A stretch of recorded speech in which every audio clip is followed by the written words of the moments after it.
আল্লাহ সুবহানাহু ওয়া তাআলার দরবারে অগণিত প্রশংসা যে আল্লাহ সুবহানাহু ওয়া তাআলা আমাদেরকে জুমার দিন উপস্থিত করে দিলেন। শুকরিয়া আদায় করি আলহামদুলিল্লাহ।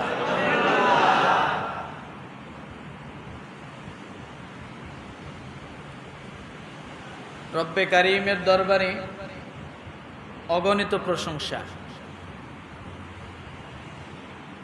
যে আল্লাহ সুবহানাহু ওয়া তাআলা রাত এবং দিনের পরিবর্তন করতে পারেন, সকাল এবং সন্ধ্যার পরিবর্তন করতে পারেন, সূর্যের আলো উদ্দীপিত করতে পারেন, আবার অস্তমিতও করতে পারেন। কথা ঠিক কিনা? সে আল্লাহ পাকের দরবারে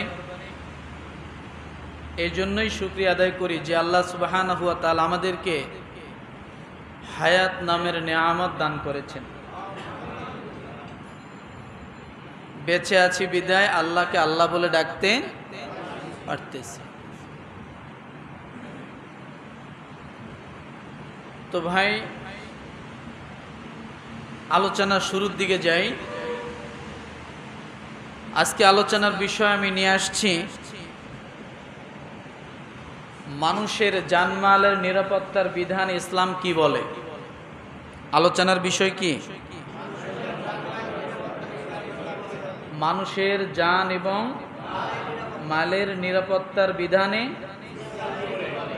ইসলাম কি বলে আমাদের জানা দরকার। কি বলেন? এখন থেকে আমাদের একটা লম্বা সময় আছে ইনশাআল্লাহ। রজব মাস পর্যন্ত আমরা এক একটা বিষয় জানবো, এক এক দিন। ঠিক আছে? এক একটা বিষয় আমরা জানবো এবং যে বিষয়গুলো আমরা জানবো আলহামদুলিল্লাহ আমরা সে বিষয়গুলো আমল করার জন্যই জানার চেষ্টা করব। পারবো? এর ভিতর অনেক আলোচনা আসবে ইনশাআল্লাহ, অনেক আমলের আলোচনা আসবে, অনেক শরীয়তের আহকামের বিষয় আসবে, নিষেধের বিষয় আসবে। তবে আমাদের মূল উদ্দেশ্য থাকবে এগুলা জেনে কি করা? আমল করা। তাহলে আজকে আলোচনার বিষয় কি? জানমালের নিরাপত্তার বিধানে ইসলাম কি বলে। আসুন, আল্লাহ পাক রব্বুল আলামিন বলেন,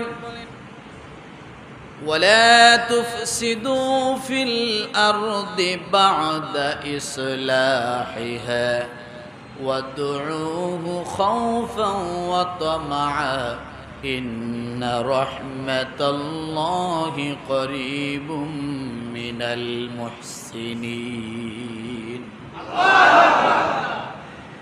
সূরা আরাফ। কোন সূরা? সূরা আরাফ, আয়াত নাম্বার 56। কত? জবান খুলি, কারণ ঠান্ডা পড়ছে, অনেকের ঘুম আসতে পারে। নো, চোখ বন্ধ করব না। আয়াত নাম্বার কত? কোন সূরা? সূরা আনাম, আরাফ। আরাফ। আল্লাহ পাক রব্বুল আলামিন বলেন, ওয়ালা তুফসিদু ফিল আরদি বা'দা ইসলাহিহা, এবং পৃথিবীতে শান্তি প্রতিষ্ঠার পরে তাতে অশান্তি বিস্তার করো না। শান্তি প্রতিষ্ঠিত হওয়ার পরে তোমরা অশান্তি বিস্তার করো না। রব্বুল আলামিন একটি কাজ দিলেন, তোমরা অশান্তি করো না। এরপর আল্লাহ বলেন, অন্তরে ভয় এবং আশা রাখো। কি রাখতে বলছেন? অন্তরে ভয় এবং আশা রাখো, তার সঙ্গে ইবাদত করো। কয়টা? ভয়, আশা, ইবাদত করো। রব্বুল আলামিন বলেন, এই তিনটি কাজ যদি তোমরা করতে পারো, আল্লাহ বলেন নিশ্চয় ইন্না রাহমাতাল্লাহি করিবুম মিনাল মুহসিনিন। নিশ্চয় আল্লাহর রহমত সৎকর্মশীলদের নিকটবর্তী আছে। তাহলে সৎকর্মশীলের গুণ কয়টা এই আয়াতে পেলাম? কথা বলেন। তিনটা। তার আগে আরেকটা আছে, ওয়ালা তুফসিদু ফিল আরদি বাদা ইসলাহিহা, শান্তিময় জায়গাগুলোতে তোমরা কি করো না, অশান্তি করো না। দ্বিতীয় আল্লাহ বললেন তোমরা কি করো, ভয় করো। তৃতীয় আল্লাহ কি বললেন, আশা রাখো। চতুর্থ আল্লাহ কি বলেছেন, ইবাদত করো। এই চারটি কাজ যারা করবে আল্লাহ বলেন নিশ্চয় আল্লাহর রহমত তারা প্রাপ্ত হবে। দ্বিতীয় নম্বরে রহমত, এরপরে আল্লাহ তাদের উপাধি গুণ নাম দিলেন সৎকর্মশীল। কি নাম দিছেন, সৎকর্মশীল। আল্লাহ বলেন তারা সৎকর্মশীলদের নিকটবর্তী হবে। কাজ চারটা করলে আল্লাহ দুইটা পুরস্কার দিবেন, এক হলো সৎকর্মশীল নামে ভূষিত করবেন, দ্বিতীয়ত আল্লাহ তাআলা কি করবেন, তাকে বরকত দান করবেন, রহমত দান করবেন। ইন্না রাহমাতাল্লাহি করিবুম মিনাল মুহসিনিন। ভালো করে বুঝুন। তাহলে শান্তি পতিত করার জন্য, শান্তি ফিরে আনার জন্য আল্লাহ সুবহানাহু ওয়া তাআলা সূরা আরাফের 56 নম্বর আয়াতে যে কথাটা বললেন, ভয় করো, আশা রাখো, ইবাদত করো, তাহলে কি হবে, তোমাদের মাধ্যমে শান্তি প্রতিষ্ঠিত হবে, অশান্তি হবে না। এরপর আল্লাহ কি বললেন, তোমরা হবে যদি এই কাজ কয়টা করতে পারো, তোমরা হবে সৎকর্মশীল এবং তোমরা হবে রহমত এবং বরকত প্রাপ্ত। রব্বুল আলামিন আরেক জায়গায় বলেন, ফালইয়াবুদু রাব্ব হাযাল বাইত। পারেন কিনা, কারা কারা পারেন পড়েন আমার সাথে, লিইলাফি কুরাইশ ইলাফিহিম রিহলাতাশ শিতাই ওয়াস-সাইফ ফালইয়াবুদু রাব্ব হাযাল বাইত। রব্বুল আলামিন বলেন তোমরা এই ঘরের রবের ইবাদত যদি তোমরা করতে পারো, এই ঘরের যে রব আছেন এই রবের ইবাদত যদি তোমরা করতে পারো, ফালইয়াবুদু রাব্ব হাযাল বাইত। আল্লাহ বলেন তোমরা যদি ইবাদত করতে পারো, রব্বুল আলামিন দুইটা পুরস্কার দান করবেন, আল্লাযী আত'আমাহুম মিন খাউফ। আল্লাহ বলেন যদি তোমরা ইবাদত করতে পারো তাহলে আমার ওয়াদা হলো আমি তোমাদেরকে দুইটা জিনিস দেব। কয়টা? এরপরে আরেকটা আল্লাহ ওয়াদা করেছেন। তাহলে প্রথম দুইটা হলো খাবারের ব্যবস্থা আল্লাহ করে দিবেন। সুবহানাল্লাহ বলেন। কি করে দিবেন? আল্লাযী আত'আমাহুম মিন জু' ওয়া আমানাহুম মিন খাউফ। আল্লাহ বলেন আমি তোমাদের ক্ষুধাকে নিবারণ করে দিব, তোমাদের ক্ষুধা রাখবো না। ওয়া আমানাহুম মিন খাউফ, তোমাদের যত ভয় আছে, যত প্রকার ভয় আছে সমস্ত ভয় থেকে আমি তোমাদেরকে হেফাজত করব, নিরাপত্তা দিব। কাজ কয়টা? দুইটা কাজ হলো এখানে কি একটা, ফালিয়াবুদু রাব্ব হাযাল বাইত। তোমরা এই রবের ইবাদত করো, এই ঘরের রবের ইবাদত করো। আল্লাহ কি করবেন? ক্ষুধা নিবারণ করে দিবেন। কি করবেন? ওয়া আমানাহুম মিন খাউফ। আল্লাহ বলেন ভয় ভীতি থেকে আল্লাহ তোমাদেরকে কি করবেন? নিরাপত্তা দান করবেন। কি দান করবেন বলেন? নিরাপত্তা দান করবেন। এখন কথা হলো আসুন, ভয় দেখায় কারা এটা আগে পরিচয় হওয়া দরকার। কথা ঠিক কিনা? ভয় কারা দেখায়? আচ্ছা বলেন তো, কাফের আমরা চিনি কিনা? কোরআনুল কারিমে কয়েকটা শব্দ আছে, শব্দ কয়টা ভালো করে জেনে নেন। কাফের আমরা জানি যারা বেধর্মী।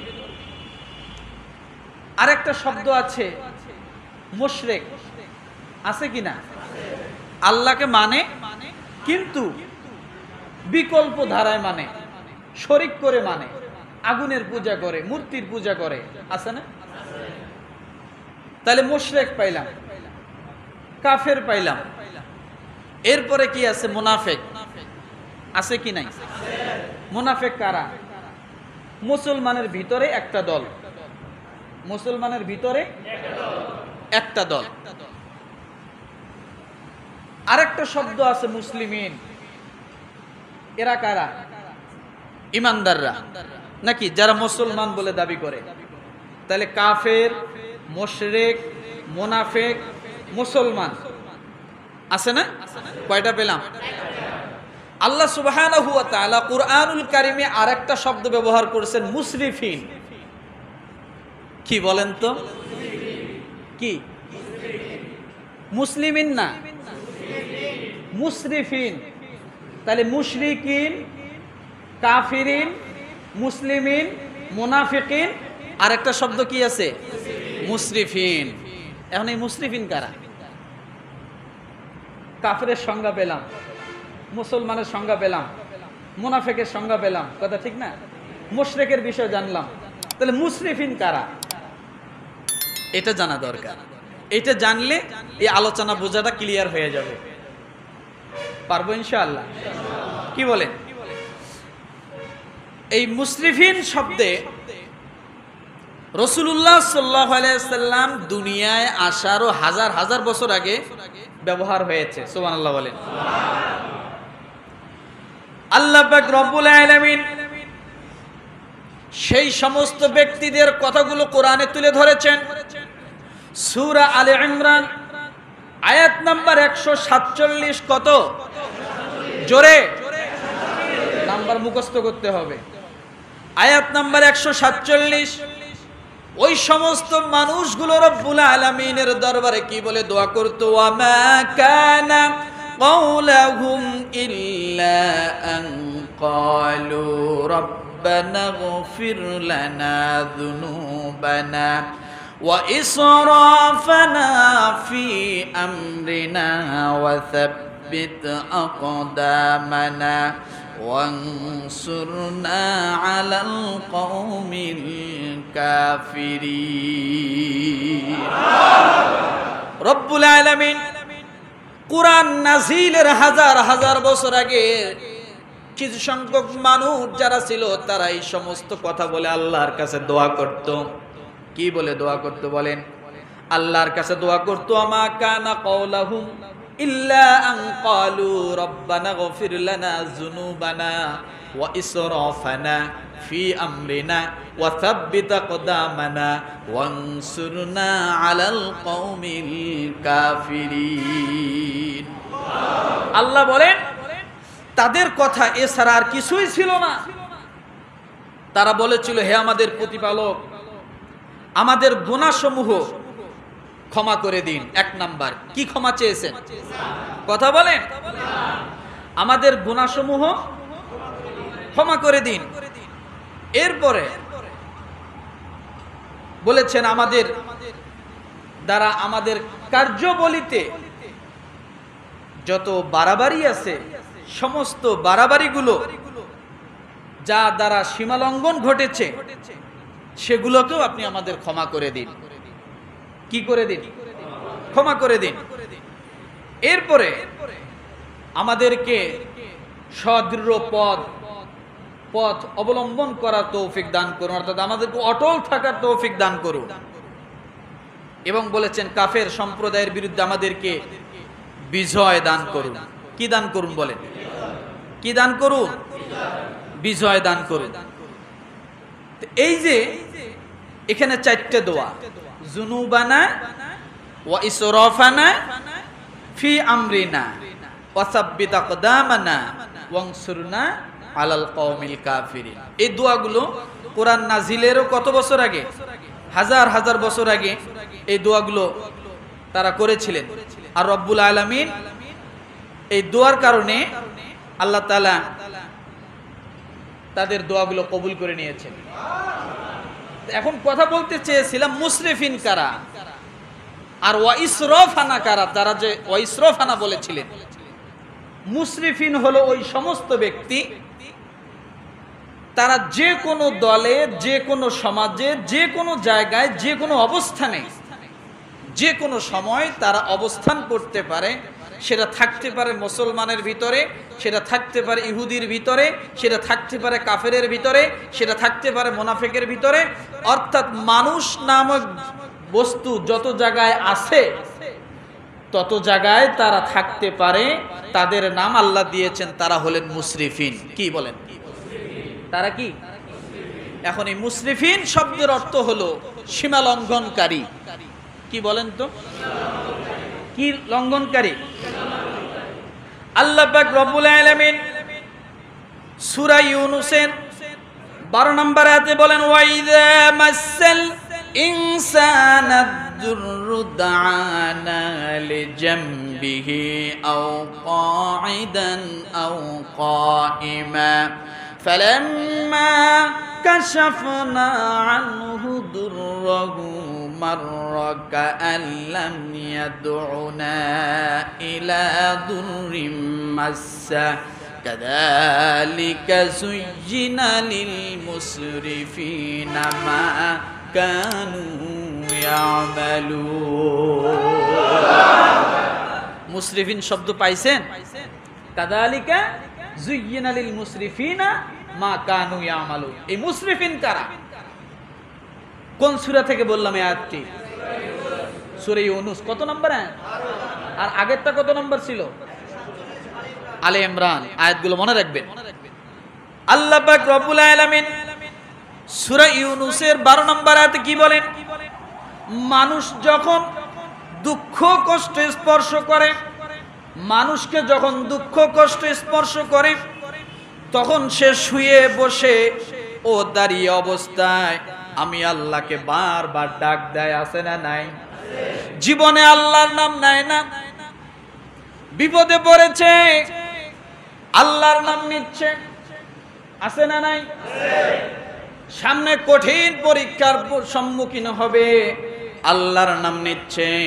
শুধু তাই নয়, আল্লাহর নাম নেওয়ার জন্য স্পেশাল জায়গা কাবা শরীফের গিলাফ ধরে আল্লাহকে ডাক দেয়। ওখানে আল্লাহকে ডাক দিয়ে সে দুনিয়ার জমিনে নিজ স্থানে এসে মানুষের সঙ্গে অত্যাচার করে। আছে না নাই? আছে না? আল্লাহ সে কথাই বলছে, মানুষ যখন দুঃখ দুর্দশা কঠিন পরীক্ষায় পড়ে তখন আমাকে শুয়েও ডাকে, বসে ডাকে, দাঁড়ায় ডাকে, সর্ব অবস্থায় ডাকে, আল্লাহ বাঁচাও। সেটা হতে পারে নদীর ভিতরে, সেটা হতে পারে সাগরে, জলে, স্থলে, সর্ব অবস্থায়। এমনকি আকাশ এবং জমিনের মাঝখানে এরোপ্লেনে যাচ্ছে, হঠাৎ করে কোনো দুর্ঘটনা দেখে, জীবনে আল্লাহর নাম নেয় নাই, ওই সময় বিপদ দেখার সঙ্গে সঙ্গে সে অটোমেটিক ডাক দিয়ে বসে, আল্লাহ মাফ করে দাও। আছে না? আল্লাহ এই সমস্ত ব্যক্তিদের কথা বলছে যে যারা বিপদে পড়লে আমাকে ডাকে, অসুস্থ পড়লে আমাকে ডাকে। আছে না? এরকম অনেক আছে। হঠাৎ মুসল্লি বেড়ে গেল, কারণ কি? মুসল্লি বাড়ার কারণ হলো করোনা আসছে, মহামারী আসছে। মহামারী গেল, টুপিতে এখন ইঁদুরে পেশাব করে থুইছে, মাথায় হাত দেয় না। আছে না নাই? কথা বলেন। আছে। আবার এই মহামারী আসাতে অনেক মানুষ সুবিধা মনে করে আখের একেবারে গোছানো শুরু করে দিছিল। আসিল না আমার ভাইরা? আল্লাহ সে কথা বলছে, দাঁড়িয়ে সর্ব অবস্থায় আমাকে ডাকা শুরু করে দিল। তারপর আমি যখন তাদের কষ্ট দূর করে দেই, তখন সে এমন ভাবে পথ চলে, সে কখনোই মনে করে তার কোনোদিন দুঃখ স্পর্শ করে নাই। ইলেকশন আসলো, নামাজ ধরলো, টুপি মাথায় দিল, যাকে জীবনে সালাম দেয় নাই, হিন্দু মুসলমান কোনো পার্থক্য নাই, সালামের অভাব নাই। আছে না নাই? ইলেকশন শেষ হয়ে গেল, কঠিন পরীক্ষার মুহূর্ত যখন শেষ হয়ে গেল, এরপরে মানুষ যখন তার কাছে ন্যায্য অধিকার দাবি করার জন্য সামনে যায়, মানুষকে মানুষ মনে করে না, কুকুরের চেয়েও নিকৃষ্ট মনে করা শুরু করে দেয়। আছে না নেই? বানায় বললাম? কার কথা? আল্লাহর কথা। কোন সূরা? কত নম্বর আয়াত? 12 নম্বর আয়াত। আল্লাহ বলে, যখন সে পরীক্ষা থেকে উত্তীর্ণ হয়ে গেল, তখন তার ভাবখানা এমন হয়ে এলো, আমি যখন তার বিপদ উদ্ধার করে দিলাম, এমন ভাব শুরু করলো সে মনে হয় জীবনেও বিপদে পড়ে নাই। মানুষের কিছু কিছু মানুষের এরকম অভ্যাস আছে না নাই? কাজকর্ম আছে না নাই? সর্বক্ষেত্রে, সব জায়গায়, একই স্টুডেন্ট থেকে শুরু করে চাকরিজীবী পর্যন্ত, পরীক্ষার সামনে আসলে স্টুডেন্টরা নামাজ পড়ে, পরীক্ষা শেষ স্টুডেন্টের নামাজ শেষ, নাকি? চাকরি নাই, চাকরির জন্য নামাজ পড়ে, চাকরি হলো নামাজের আর ধার ধারে না। ব্যবসা ভালো যায় না, নামাজ ধরলো, ব্যবসা যখনই চাঙ্গা হলো তখনই নামাজ শেষ, নাকি নাই? সব জায়গায় এরকম কিছু মানুষ আছে। আল্লাহ পাক রব্বুল আলামিন তাই বলেন, এই সমস্ত লোক হলো সীমা লঙ্ঘনকারী। কি কারী? এই সমস্ত লোক হলো সীমা লঙ্ঘনকারী। নিজেদের কৃতকর্মের এইভাবে মনোরম করে তোলা হয়েছে। অসুস্থ যখন শেষ হলো, নামাজ শেষ হয়ে গেল, বিপদ যখন শেষ হলো, নামাজ শেষ হয়ে গেল। আল্লাহ বলেন, কাযালিকা যুয়্যিনা লিল মুসরিফিনা মা কানু ইয়ামালুন। এই সমস্ত লোকগুলো হলো মুসরিফিন, যারা ভারসাম্যতা রক্ষা না করে অতিরঞ্জিত হয়ে, আবেগ হয়ে তেলের মাথায় বেশি তেল দেয়। এই সমস্ত লোক হলো বিপদগ্রস্ত। নিজের চাকরির পদোন্নতির জন্য, এরপরে তার বেতন বাড়ার জন্য, অথবা তার ব্যবসা লাভের জন্য, এইরকম প্রত্যেকটা সেক্টরে যারা তার ধারণ ক্ষমতার থেকে অতিরিক্ত কিছু করতে যায়, তখনই এই সমস্ত মানুষের দ্বারা দেশের মধ্যে ফিতনা সৃষ্টি হয়। কে বলেছে কথা? আর এই মানুষগুলো হলো মুসরিফিন। আল্লাহ পাক রব্বুল আলামিন ফিরাউনকে মুসরিফিন শব্দ ব্যবহার করেছিলেন। কাকে? ফিরাউনকে মুসরিফিন শব্দ ব্যবহার করেছিলেন। রব্বুল আলামিন তার জন্য বলেছিলেন সেও ছিল সীমা লঙ্ঘনকারী।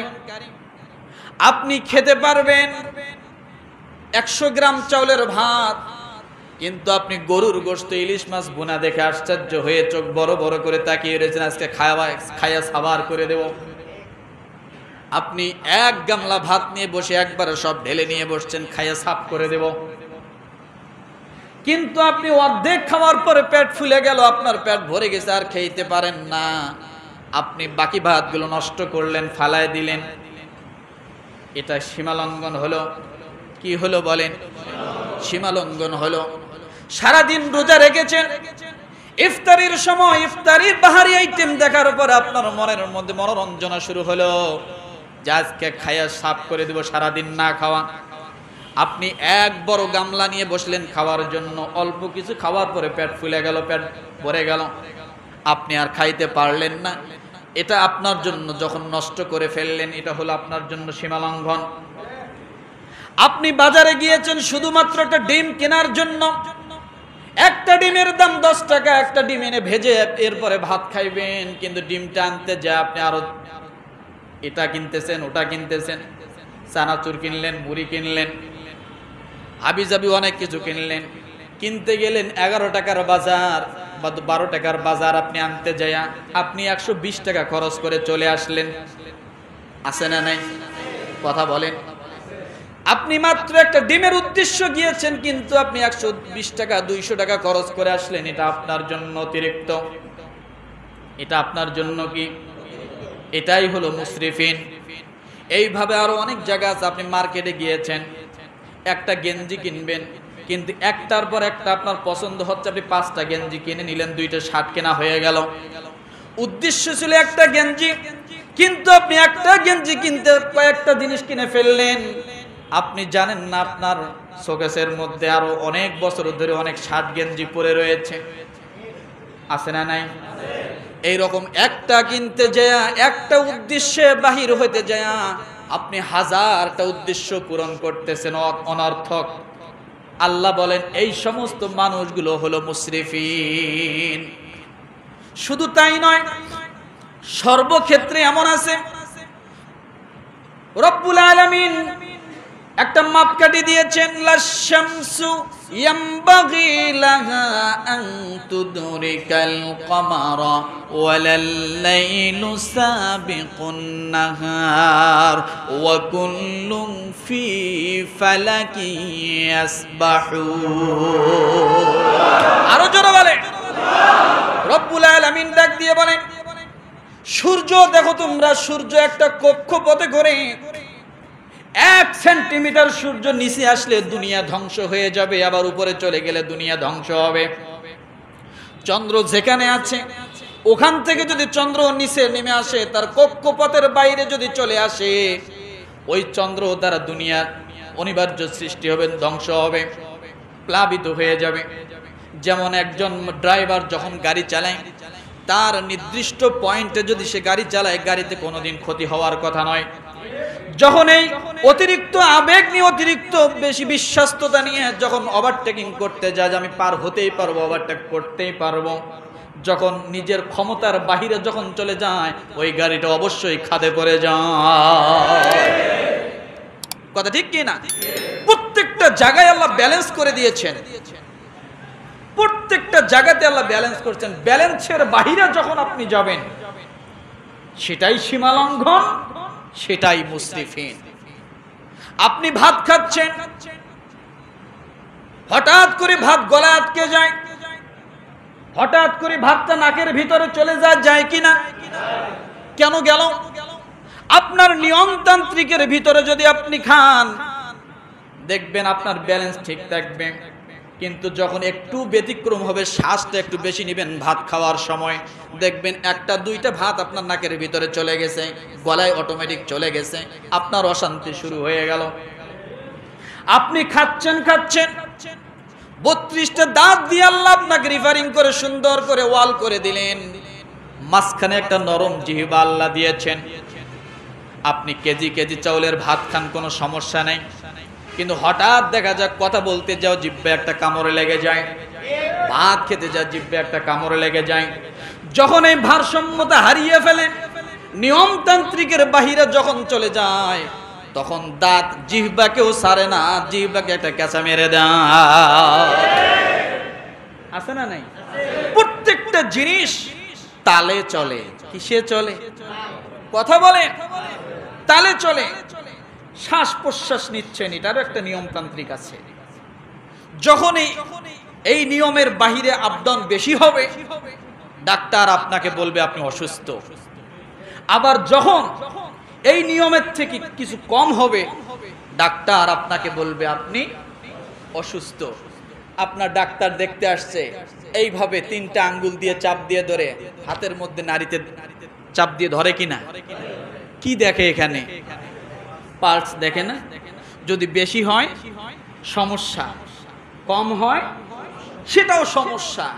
তাহলে রব্বুল আলামিন প্রত্যেকটা জায়গায় আপনার রগ, উপশিরা, নিঃশ্বাস, শ্বাস প্রশ্বাস, সারা পৃথিবী, দুনিয়া, জমিন যা কিছু আছে, সমস্ত কিছুকে আল্লাহ একটা ব্যালেন্সের মধ্যে, সিস্টেমের ভিতরে তৈরি করেছেন, চালু রেখেছেন। এর বাহিরে যখনই যাবে, তখনই বিপদ ঘটবেই। একজন মানুষকে আপনি ভালোবাসেন, ব্যালেন্সের ভিতরে ভালোবাসেন, আপন সন্তানকে ভালোবাসেন, সেখানেও একটা ব্যালেন্স থাকতে হবে।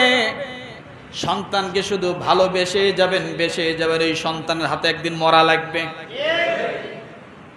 কথা বোঝেন নাই? সন্তানকে কিছু সময় শাসন, কিছু সময় তাকে আদর, এই যে একটা ব্যালেন্স আল্লাহ তৈরি করে দিয়েছেন। নচেত তোমার জন্য বিপদ ঘটে যাবে, সমস্যা সৃষ্টি হবে। এমন যত জায়গায় আছে, যত সমস্যা তৈরি হয়, সব রব্বুল আলামিন ডাক দিয়ে বলেন কাযালিকা যুয়িনা লিল মুসরিফিনা মা কানু ইয়ামালুন। তাহলে মুসরিফিন কারা? কথা বলে সীমা লঙ্ঘনকারী। যতটুকু তার থাকা উচিত এর থেকে যখন সে অতিরিক্ততে যায় সেটা কি? সেটা হতে পারে বাবা মার ক্ষেত্রে, সন্তানের ক্ষেত্রে, সর্ব অবস্থায় এটা হতে পারে। একজন পুরুষের দায়িত্ব কত আপনি গভীর খেয়াল করেন। একটি ছেলেকে আপনি উপযুক্ত একটি প্রাপ্ত বয়স্ক ছেলেকে আপনি দাঁড় করান, তাকে সামাল দিতে হয় তার বাবা মাকে, তাকে সামাল দিতে হয় তার স্ত্রীকে, তাকে সামাল দিতে হয় তার সন্তানকে, তাকে সামাল দিতে হয় তার অফিসের বসকে, তাকে সামাল দিতে হয় তার নিজ কর্মকে, আছে না নাই? তাকে সামাল দিতে হয় তার ব্যক্তিত্ব, একটা স্ট্যাটাসকে। একটা পুরুষকে কত দায়িত্ব পালন করতে হয়। এই দায়িত্বগুলো পালন করতে যায় দেখবেন যদি কারো ভাগে কম হয়ে যায় তখন সেখান থেকে বিদ্রোহ শুরু হয়। বাবা মার ক্ষেত্রে যদি কম হয়, বাবা মা বিদ্রোহ করে সন্তানের বিপক্ষে, আমার সন্তান ভালো না, আছে না? সন্তানের ক্ষেত্রে যদি কম হয়, সন্তান একটা অভিযোগ ছুড়ে মারে, তুমি আমার জন্য কি করেছো, আছে না? স্ত্রী ক্ষেত্রে যদি কিছু কম হয় তাহলে স্ত্রী বলবে সারা জীবন তোমার কাছে কিছুই পেলাম না, আছে না? অফিসের বসের যদি তার মতো করে তাকে ওভাবে যদি না করা হয়, অফিসের বস বলে তোমার মতো বেয়াদব আমার লাগবে না, আছে না নাই?